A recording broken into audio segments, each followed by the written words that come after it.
2026 உயர்தர பரீட்சையை ஒத்திவைக்க வேண்டிய அவசியமில்லை. கல்வி அமைச்சு எதிர்வரும் 2026 ஆண்டு ஆகஸ்ட் மாதம் 10ஆம் தேதி நடத்துவதற்கு திட்டமிடப்பட்டுள்ள காப்போத்த உயர்தர பரீட்சையை மேலும் ஒத்திவைக்குமாறு பல்வேறு தரப்பினரால் விடுக்கப்பட்டு வரும் கோரிக்கைகள் குறித்து கல்வி, உயர்கல்வி மற்றும் தொழிற்கல்வி அமைச்சு அறிக்கை ஒன்றை வெளியிட்டுள்ளது.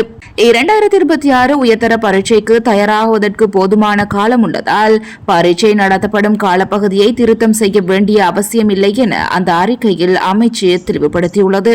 தேசிய கல்வி நிறுவனத்தினால் வெளியிடப்பட்ட ஆசிரியர் வழிகாட்டிக்கு இணங்க உயர்தர பாடத்திட்டங்களை பூர்த்தி செய்வதற்கு தேவையான நாட்களின் எண்ணிக்கை 300 ஆகும் என அந்த அறிக்கையில் குறிப்பிடப்பட்டுள்ளது.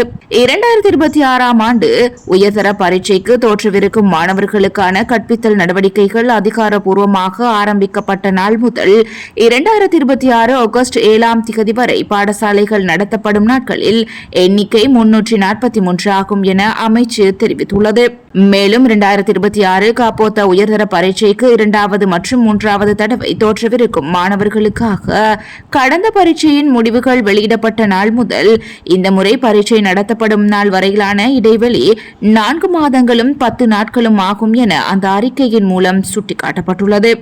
அதன்படி 2026 காப்போத்த உயர்தர பரீட்சைக்கு தயாராகுவதற்குரிய முறையான காலம் கிடைத்துள்ளதால் பரீட்சை நடத்தப்படும் காலப்பகுதியை திருத்தம் செய்ய வேண்டிய எந்த ஒரு தேவையும் எழவில்லை என கல்வி அமைச்சு மேலும் தெரிவித்துள்ளது.